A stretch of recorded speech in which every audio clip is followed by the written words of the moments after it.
Now moving towards calculus for machine learning. So what is calculus? Calculus is a mathematical study of continuous change. It has two major branches, differential calculus and integral calculus. Differential calculus concerned with the rate of change and the slope of curves, while integral calculus concerned with accumulation of quantities. Now calculus for machine learning. It is one of the core mathematical concepts in machine learning that permit us to understand the internal working of different machine learning algorithms. You will learn the fundamental parts of linear equation to decompose a linear equation into slope and y-intercepts. You will also build up an intuition for what slope is and how to calculate the slope. Now, starting with the functions. Function is an expression, or you can say a law, that defines a relationship between two variables, an independent variable and another is dependent variable. Functions are essential for formulating physical relationship in the sciences.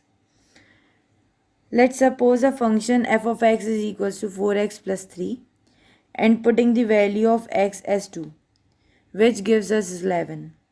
Here you can put any value of x of your choice to get another value.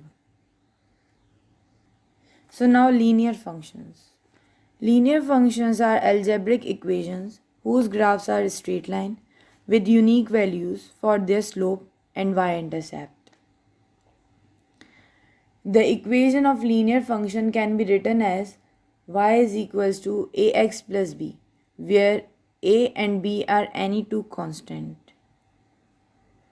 To better understand the linear function, we must know the effect each of two numbers a and b in y is equals to ax plus b have on the corresponding line. Simplest form of linear function is y is equals to ax, means y is directly proportional to x. Let's examine linear function with an example. Taking a linear equation f of x is equals to 4x plus 3. Supposing 6 values of x which yield 6 values of y. If we put x is equals to 1, f of x is equals to 7. And if the value of x is 2, the value of y will be 11. If the value of x is 3, the value of y is 11. And so on. The values of solution tables are plotting in this graph. You can see clearly. Let another example, real life example of linear equation. There are two cars moving towards each other. These two are 800 miles apart. One car is moving at a speed of 500 miles per hour and another is moving at 40 miles per hour. Assume that both cars start moving at the same time. How long does it take to meet each other? There, let t represent the amount that the car are traveling before they meet. Now we need to sketch a figure for this, which help us to write down the equation that we will need to solve. From this figure, we can say that the distance car A travels plus the distance car B travels must equal to the distance separating the two cars, which is 800 miles. We use a standard formula here twice, once for each car. We know that the distance a car travels is rate of the car times the times traveled by a car. In this case, we also know that car A travels at 500 miles per hour for t hours and car B travels for 40 miles per hour for t hours as well. Plugging these into the linear equation and solving it gives us 500t of a car A plus 40t for car B equals to 800.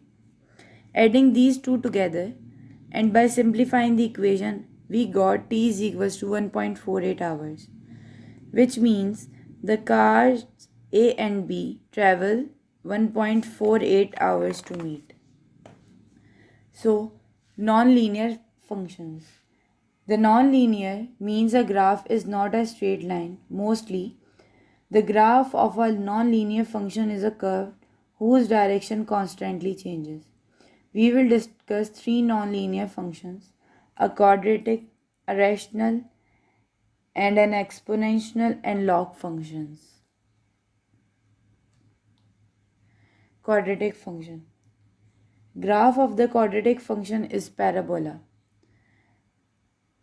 A polynomial function of a degree 2 is known as quadratic function. The important feature of a quadratic function, the feature of a graph, is having an extreme point called the vertex. If parabola open upwards, the vertex represents the lowest point on the graph. If parabola opens down, the vertex represents the high point on the graph. The general form of a quadratic function is, you can see here, where a, b, c are real numbers and a is not equals to 0. If a is greater than 0, the parabola opens upward. If a is less than 0, the parabola opens downward. In this figure, which represent the graph of quadratic function, y is equals to x square 4x plus 3.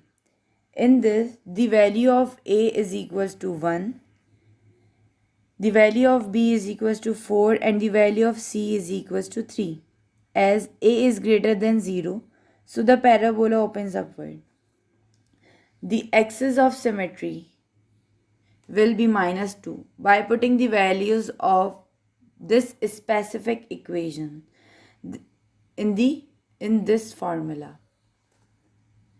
We can see from the graph that the vertical lines is equals to Vx is equals to minus 2.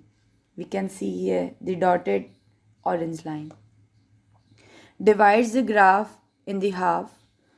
The vertex always occurs along the axis of symmetry, and for the parabola which opens upward, the vertex occurs at the lowest point on the graph. Ordered pair of the vertex will be minus 2, comma, minus 1. The intercept, those points whose parabola crosses the x-axis, occur at minus 3, 0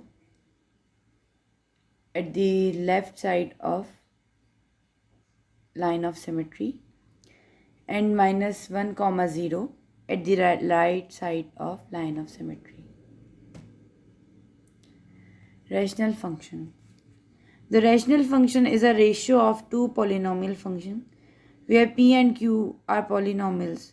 The domain is a set of all real numbers for which q of x is not equals to 0. Taking a rational function 1 over x, suppose the values both negative and positive values. Substituting these yields different values for positive and negative. You can see the invert graph of each another due to the invert values. The logarithmic function. Logarithmic function are inverse of exponential function.